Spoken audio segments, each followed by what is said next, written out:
Hi there! Ever since I started making chainmail, I've liked to make my own jump rings.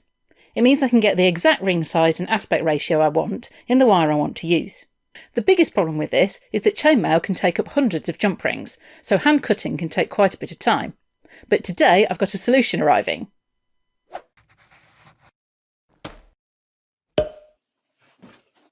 So this is the complete jump ring forming kit, kindly sent to me by Durston Tools to show you, also known as the Durston Ringer. And for further details on this kit, you can check out my affiliate link in the description below. The first thing we come to when we open the box is the instructions. They look pretty comprehensive with some useful pictures, so I'll save that for later.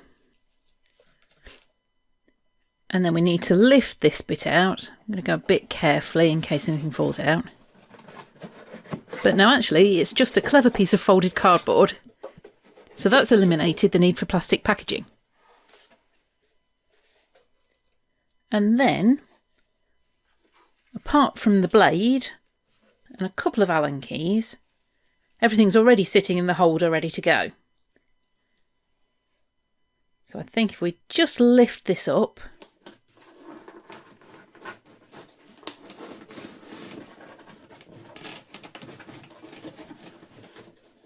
you can take it out of the box.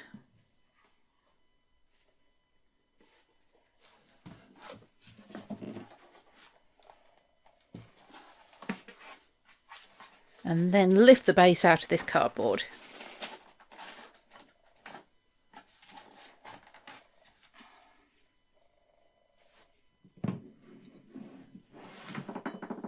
So that's really nice. I was expecting everything to come separately and I needed to put it all in the holder, but it's all already there.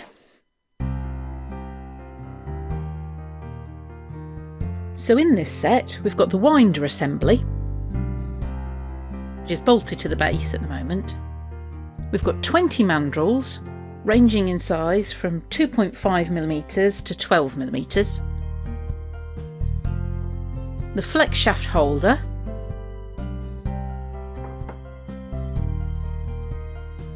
the coil holder,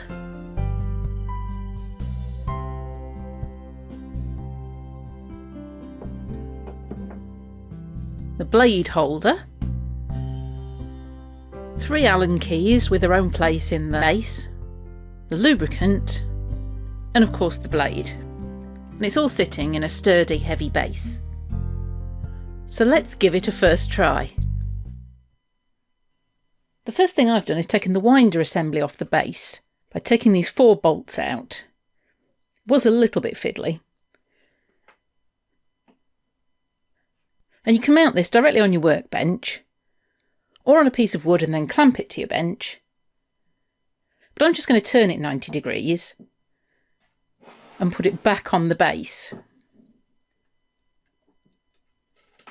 The base is quite sturdy enough to hold it whilst winding. And then when winding, I just need to remove those 3 large mandrels.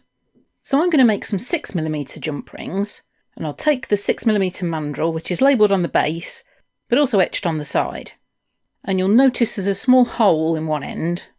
That's the end I'm going to put into the winder. Just make sure that's nice and tight. And then put the end of the wire into that hole.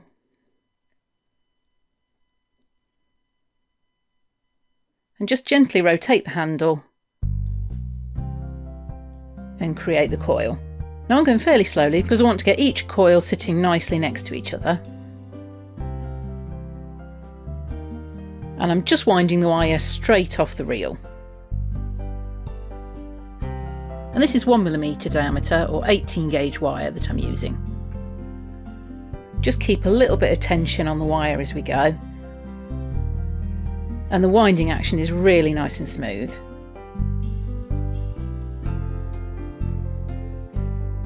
I'm going to take this coil right to the end of the mandrel. We might as well give the set a good test. And the instructions say it'll cut a coil up to 4 inches in length. Then I'll just cut the end of the wire, take that mandrel out,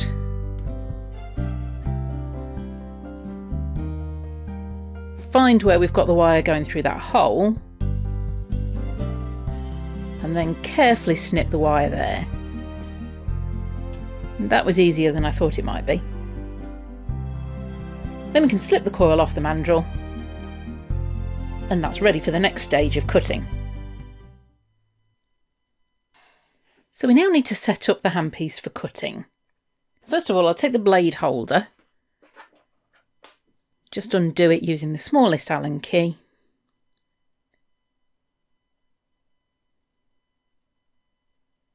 And it splits into two parts. Then we need to fit the blade on, and I'm checking which direction it needs to go in, so the writing needs to fit downwards. There's a little notch that it needs to fit into. And then we'll put the top back on. Make sure the notch lines up in that and tighten it up. Now we need to put the holder on the handpiece. For Fordham it has to be an H30 handpiece, although I'm told there's a handpiece that works for Dremel as well. For safety, make sure your flex shaft is turned off or unplugged before you do this. And these little nuts are a bit far down, so I'll just undo those a little bit.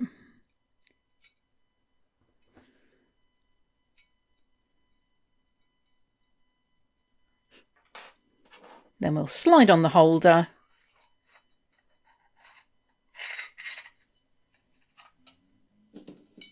Then we can fit the blade assembly onto the handpiece.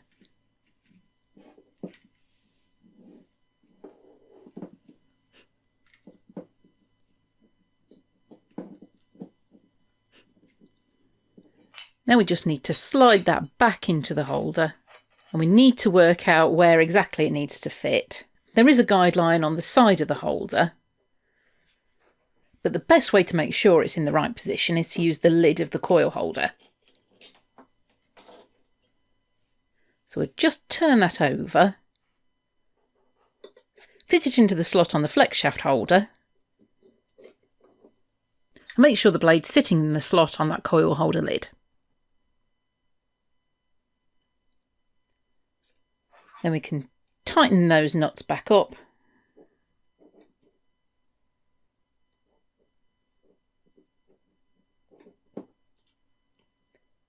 And the handpiece and the blade are now in the right position. Now the coil holder has two grooves in it. That first one's quite deep, and then a shallow on the other side. But I think that's a little bit too shallow. The jump rings are sitting too proud of it. So I'll use the deeper groove. I'm just going to pop that in my vise.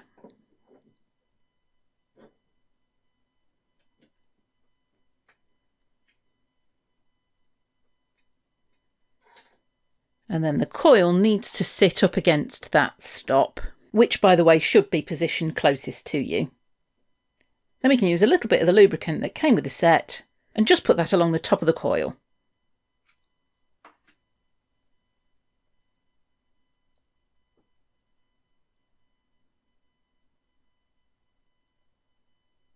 I'm being quite generous here because I'm not sure exactly how much you should use. And then I'll carefully put the lid back on the coil holder.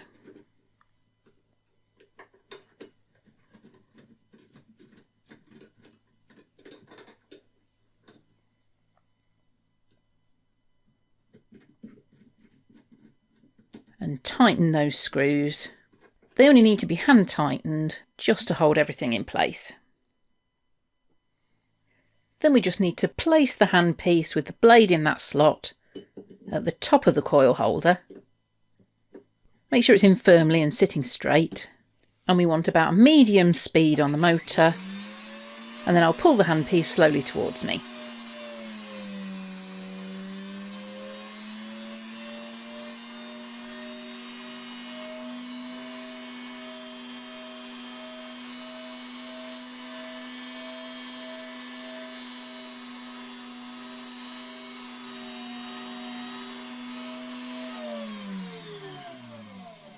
Wait till the blades stop rotating, and then we can take that out of the slot. Now, you probably don't need to normally, but I'm going to take the lid off fully just to see how they've cut and how they're sitting in the holder. And here's our moment of truth.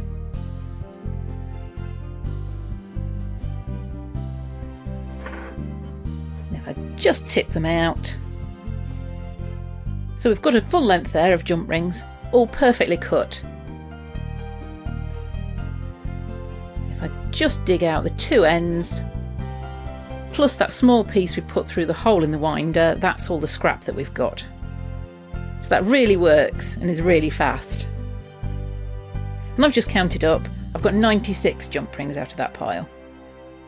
So that works really well, and it'll be so quick to cut hundreds of jump rings in whatever size you want. If you're interested in learning more, check out the affiliate link in the description below. Now I just need to decide what I'm going to make with my jump rings. Thanks for watching, and I'll see you soon.